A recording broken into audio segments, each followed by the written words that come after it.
Hello ನಮಸ್ತೆ, filmy ಎರಡು ರಾಕ್ಸ್ಗೆ ಸ್ವಾಗತ. ಯಾರ್ಯಾರು ಈ ವಿಡಿಯೋ ನೋಡ್ತಿದ್ದಾರೆ ಖಂಡಿತವಾಗಿ ನಮ್ಮ ಚಾನಲ್ಗೆ ಒಂದು ಸಬ್ಸ್ಕ್ರೈಬ್ ಮಾಡಿ, ಅದೇ ರೀತಿಗೆ ವಿಡಿಯೋ ಸ್ಕಿಪ್ ಮಾಡದೆ ಕೊನೆ ತನಕ ನೋಡಿ ಅಂತಲೇ ಹೇಳಕ್ಕೆ ಇಷ್ಟಪಡ್ತೀನಿ. ಅದೇ ರೀತಿಯಾಗಿ ಡಿ ಬಾಸ್ಗೋಸ್ಕರ ಈ ವಿಡಿಯೋ ಅಂತಲೇ ಹೇಳ್ಬೋದು ಅಂತ ಇಷ್ಟಪಡ್ತೀನಿ. ಅದೇ ರೀತಿ ಯಾರ್ಯಾರು ಈ ಡಿ ಬಾಸ್ ಫ್ಯಾನ್ಸ್ ನಾವು ಇರ್ತಾರೆ ಖಂಡಿತವಾಗಿ ಸ್ಕಿಪ್ ಮಾಡಿದೆ ಈ ವಿಡಿಯೋ ನೋಡಿ ಅಂತಲೇ ಹೇಳಕ್ಕೆ ಇಷ್ಟಪಡ್ತೀನಿ. ಅದೇ ರೀತಿಯಾಗಿ ಡಿ ಬಾಸ್ನವರು ಜೈಲಿಗೆ ಹೋಗಿ ಒಂದು 60 ದಿನ ಮೇಲೆ ಆದರೂ ಕೂಡ ಅವರ ಅಭಿಮಾನಿಗಳ ಬಳಗ ಖಂಡಿತವಾಗಿ ಇಷ್ಟವರೆಗೆ ಒಂದು ಬಿಟ್ಕೊಡೋ ಮಾತೇ ಇಲ್ಲ ಅಂತಲೇ ಹೇಳ್ಬೋದು ಅಂತ ಹೇಳಕ್ಕೆ ಇಷ್ಟಪಡ್ತೀನಿ. ಯಾಕೆಂದರೆ ಅಷ್ಟರ ಮಟ್ಟಿಗೆ ಅಭಿಮಾನ ಅಂತ ಹೇಳಿದ್ರೆ ಅವರನ್ನು ಹುಚ್ಚು ಅಭಿಮಾನ ಥರ ಪ್ರೀತಿ ಮಾಡ್ತಾರೆ ಅಂತಲೇ ಹೇಳ್ಬೋದು ಅಂತ ಇಷ್ಟಪಡ್ತೀನಿ. ಯಾವ ರೀತಿ ಯಾಕೆ ತಪ್ಪು ಮಾಡಿದ್ದಾರಾ ಇಲ್ವೋ ಅಂತ ಅದು ಕಾನೂನಿಗೆ ಬಿಟ್ಟ ವಿಚಾರ ಅಂತಲೇ ಹೇಳಕ್ಕೆ ಇಷ್ಟಪಡ್ತೀನಿ. ನಾವೇನು ಹೇಳೋಕ್ಕಾಗಲ್ಲ. ಖಂಡಿತವಾಗಿಯೂ ತಪ್ಪು ಮಾಡಿದರೆ ಖಂಡಿತವಾಗಿ ಶಿಕ್ಷೆ ಆಗಲಿ. ನಾವು ಕಾನೂನಿಗಿಂತ ಯಾರು ದೊಡ್ಡವರಲ್ಲ ಅಂತಲೇ ಹೇಳ್ಬೋದು ಅಂತ ಇಷ್ಟಪಡ್ತೀನಿ. ಅದೇ ರೀತಿಯಾಗಿ ಎಲ್ಲ ಶಿಕ್ಷೆ ಆಗಿ ಹೊರಗೆ ಬಂದ ಮೇಲೆ ನಾವು ಖಂಡಿತವಾಗಿ ಅವರನ್ನು ಒಳ್ಳೆಯ ರೀತಿಯಲ್ಲಿ ನಾವು ಅವರಿಗೆ ಒಳ್ಳೆಯ ರೀತಿ ಅವರು ಕೂಡ ಅವರ ಅಭಿಮಾನಿಗಳಿಗೆ ಒಳ್ಳೆಯ ಮಾರ್ಗದರ್ಶನವನ್ನು ನೀಡಿ ಉತ್ತಮವಾದ ಸಂದೇಶವನ್ನು ಸಾರಲಿ ಅಂತಲೇ ನಾವು ಕೂಡ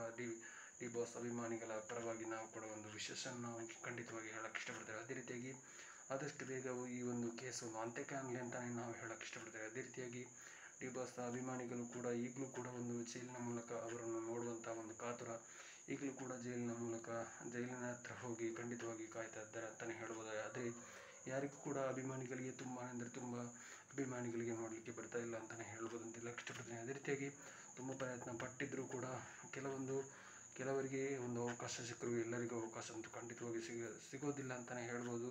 ಏನೇ ಆಗಲಿ ಆದಷ್ಟು ಬೇಗ ಈ ಕೇಸ್ ಅಂತ್ಯಗಾಗಲಿ, ಕಾನೂನಿಗೆ ಬೆಲೆ ಕೊಡೋಣ.